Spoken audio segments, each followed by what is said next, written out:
Jadi terima kasih semuanya.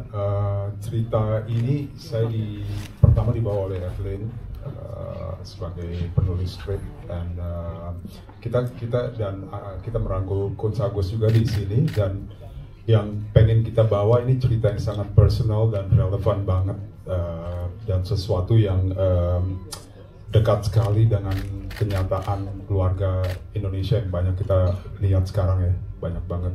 Terus ada juga yang kalau nanti setelah filmnya bisa ditonton, kita bisa lihat cerita yang kekuatan cerita ini itu lebih ke kesunyian dan luka-luka yang jarang keluarga bicarakan, jadi lebih di sana. Dan kalau saya lihat dari semua teman-teman cast, dari semua Kunz, Evelyn, kita benar-benar project ini sangat personal, sangat dibuat dengan full passion, dan semoga itu bisa di-reflect nanti, bisa dilihat di film yang akan kalian nonton nanti di Galprem. Terima kasih. Siap, terima kasih Pak Sunil. Kita ke penulis skrip kita. Dari ceritanya tadi Pak Sunil bilang dari Evelyn nih. Nah, boleh ceritakan ke teman-teman media dari mana inspirasi di cerita ini lahir, dan ada pengalaman personal atau observasi seperti apa untuk membawa cerita ini ke Rapi Film. Silakan Evelyn. Oke, pertama-tama tuh memang mungkin bukan observasi secara masif ya, lebih ke ngeliatin aja kayaknya ini satu hal yang relate gitu sama keluarga di Indonesia gitu. Terus sebenarnya ide ceritanya tuh lahir dari pertanyaanku, kayak ibuku ngelahirin aku umur 30 tahun, terus aku berpikir berarti dari beliau umur 1 sampai 30 tahun kan aku nggak kenal beliau gitu. Nah, aku justru gimana hidupnya ya di umur itu gitu. Sebenarnya tuh lahirnya memang dari pertanyaan reflektif sendiri gitu. Terus ketika aku coba research, observasi di sekitar, ternyata banyak juga anak-anak yang sedikit banyak mereka bukan kurang aware ya, mereka kurang tahu kayak apa sih hidup orang tuanya dulu gitu. Jadi berangkatnya dari situ sih. Berangkat dari keinginan pribadi personal banget juga berarti untuk seorang Evelyn. Personal. Ya? Personal banget, siap. Terima kasih Evelyn. Kita ke sutradara kita, Mas Kunz Agus yang lagi berulang tahun hari ini. Jadi ini spesial ya untuk Mas Kunz, ulang tahun, poster dan trailernya rilis di hari yang momentum dan personal. Mas, ini kan cerita personal sekali seperti yang tadi Pak Sunil dan juga Evelyn ceritakan. Bagaimana Mas mengarahkan para pemain yang luar biasa ini untuk emosinya dan juga menjaga intimasi dari semua pemain yang ada di sini. Silakan. Terima kasih teman-teman sudah hadir dalam press conference hari ini. Saya dan Evelyn sebenarnya di awal proses reading dan kemudian ada revisi naskah, kami membiarkan naskah itu bertumbuh dengan para pemain gitu. Artinya adalah ada banyak hal yang perlu dirasakan oleh pemain. Terus kemudian ketika pemain merasakan sesuatu, kami membuka diskusi untuk kemudian mereka mengeluarkan apa yang mereka rasakan dan kemudian memasukkan apa yang mereka pikirkan. Jadi ini adalah proses yang sangat menarik karena saya melihat bahwa kita memiliki kekuatan yang cukup besar dengan menggabungkan apa yang nggak hanya di otak saya, di otaknya Evelyn, tapi juga karakter-karakter yang ada di dalamnya gitu.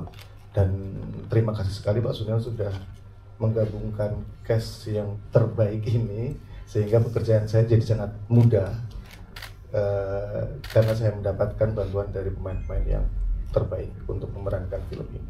Yes, Mas Kunz Agus, tepuk tangan untuk sutradara kita. Mas Kunz, terima kasih. Kita ke jajaran cast ya. Yang di depan dulu, kita ke depan dulu karena ada laki-laki nggak sih di rumah ini? Ada. Disindir gitu sih, sedih juga ya. Tapi kita ke Mbak Ina dulu sebagai ibu di sini yang sering digambarkan sebagai sosok yang sempurna, ibu kita di rumah dan lain-lain. Tapi kali ini kita pengen tahu gimana cara menemukan kedalaman emosional dari karakter yang diberikan. Dari trailer aja tadi udah banyak yang tersentuh. Mbak Ina, silakan. Terima kasih. Sebelumnya saya mau ucapin terima kasih sekali dikasih kesempatan ada di project yang menurut saya luar biasa ya. Maksudnya banyak yang relate dengan cerita ini tentu saja. So saya terima kasih kepada Pak Sunil, Evelyn yang juga merekomendasikan saya main di sini. Beliau penulisnya dan Mas Kunz juga yang mendirect dengan sangat sabar gitu ya. Di lokasi juga beliau memberikan ruang yang besar buat kita. Jadi betul-betul saya membaca karakter Wulan ini adalah seorang ibu yang tentu saja banyak sekali seorang ibu itu yang melindungi anak-anaknya dengan caranya sendiri-sendiri. Tapi Wulan ini saya lihat dia ini karakter yang sebenarnya boleh ibu menjadi lemah, tetapi dia tidak mau kelihatan lemah di depan anaknya. Walaupun dia udah, yang ntar mungkin nonton sendiri ya, saya nggak boleh spill. Jadi ini karakter yang menurut saya mulia banget nih Wulan ini. Jadi saya belajar banyak lah dari perempuan seperti Wulan ini. Yes. Bersama dengan ensemble cast yang ada di sini gimana? Nah itu dia yang pasti adalah energi Wulan ini nggak akan bisa seperti itu kalau nggak ada nih anak-anak hebat ini. Eva yang berperan sebagai Anis, terus Asya dan Alin yang menjadi anaknya Wulan ini betul-betul mereka berperan dengan tulus gitu. Aku ngerasa energi mereka sebagai anak-anak itu, dia mencintai Wulan dengan caranya masing-masing, perspektifnya masing-masing. Ada yang benci banget sama bapaknya, ada yang sayang banget sama bapaknya, perspektifnya, ada yang cuek aja gitu. Jadi memang anak-anak kita, mungkin saya punya anak 3 juga, yang juga punya pikirannya masing-masing dan cara berkomunikasi masing-masing. Dan ini relate banget, saya rasa penonton akan sangat tersentuh karena banyak yang sama gitu. Siap, terima kasih. Tepuk tangan untuk Mbak Ina. Thank you Mbak Ina. Kita berurut ke anak-anak dari anak pertama, yaitu dari Eva Celia. Tepuk tangan dulu untuk Eva. Anis adalah anak pertama yang mungkin secara beban yang ia rasakan sedikit berbeda nih dengan anak pertamanya ini. Gimana berinteraksinya dengan karakter kamu di sini, Eva Celia? Silakan. Ya pertama terima kasih semua yang udah hadir di sini. Aku juga mau terima kasih kepada Mas Kun, Mbak Evelyn, Pak Sunil for this amazing experience and opportunity, juga kepada kawan mainku yang sudah memberikan aku energi yang sangat luar biasa di set.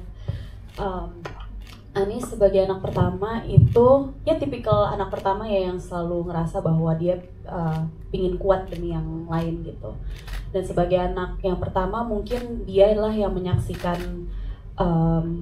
keluarganya tuh runtuh gitu, bapaknya runtuh, dan melihat bagaimana ibu memperjuangkan rumah tangganya yang nggak utuh ini sendirian gitu.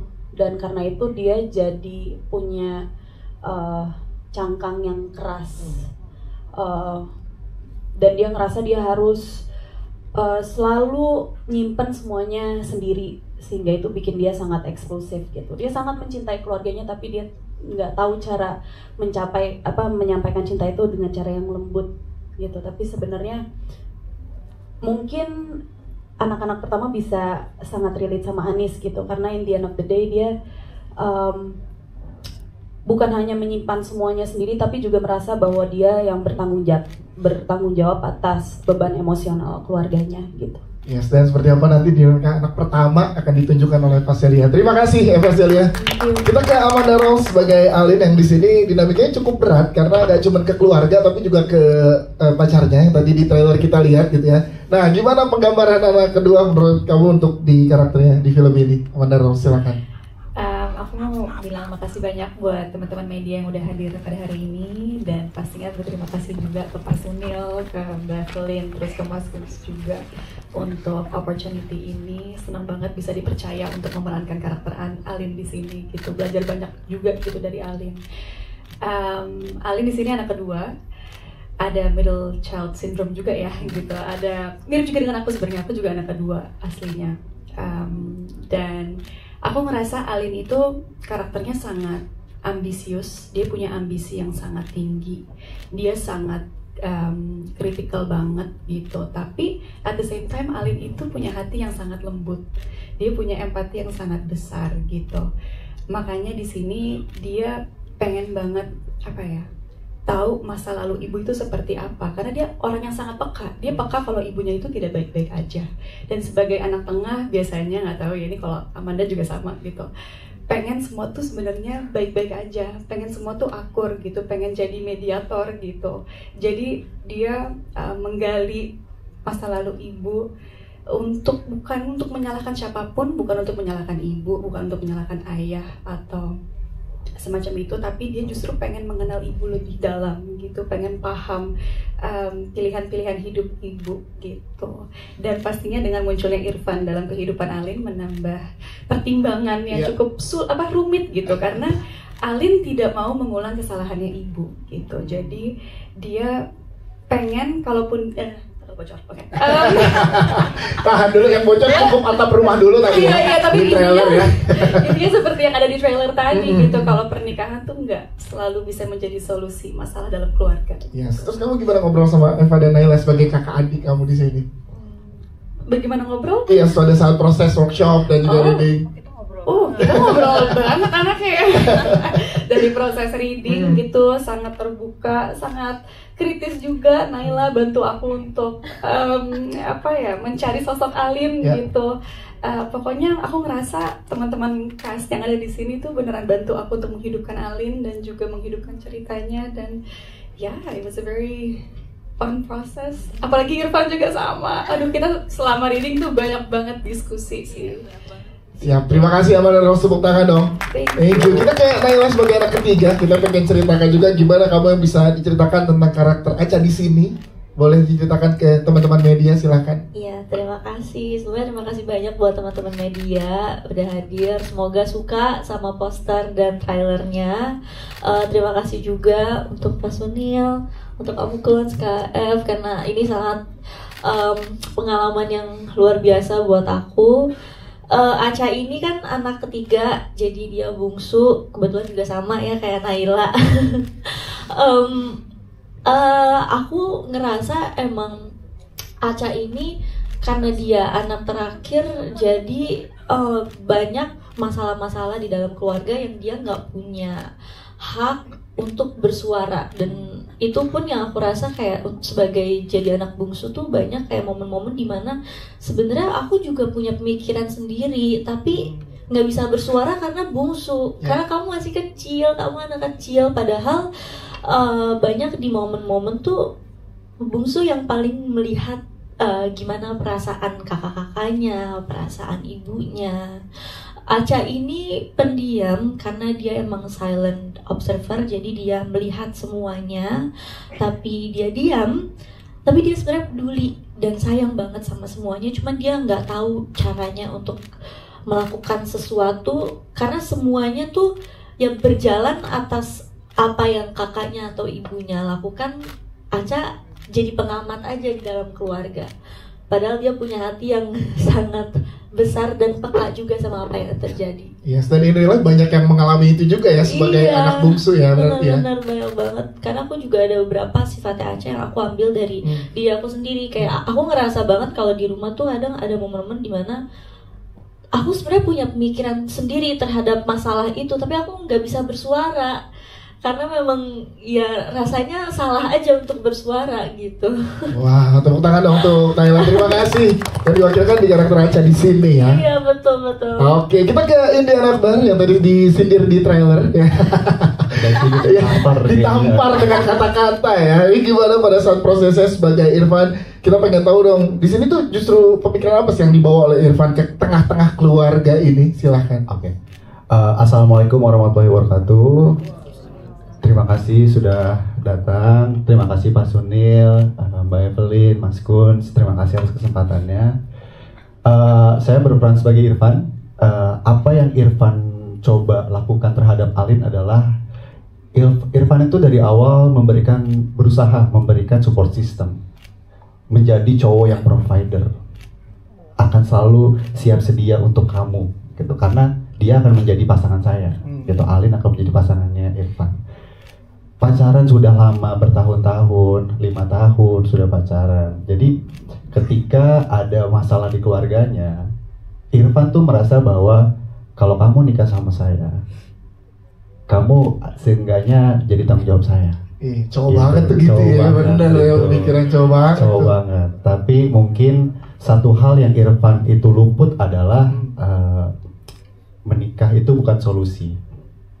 Kedua, ketika Irfan sudah matang secara finansial, mungkin ada hal-hal lain yang Irfan belum siap untuk menjadi figur suami dan figur ayah nanti ke depannya. Itu sih Dan itu jadi refleksiku kok pribadi gitu. Jadi kalau mau nikah saya harus siapin apa aja ya ternyata gitu. Ternyata banyak, bukan cuma duit. Oh, berarti bisa ditonton juga gitu, makin penasaran buat orang-orang yang mau nikah apa aja yang mesti disiapkan. Iya, ternyata ada parenting, ada apa. Waduh, banyak banget ternyata gitu.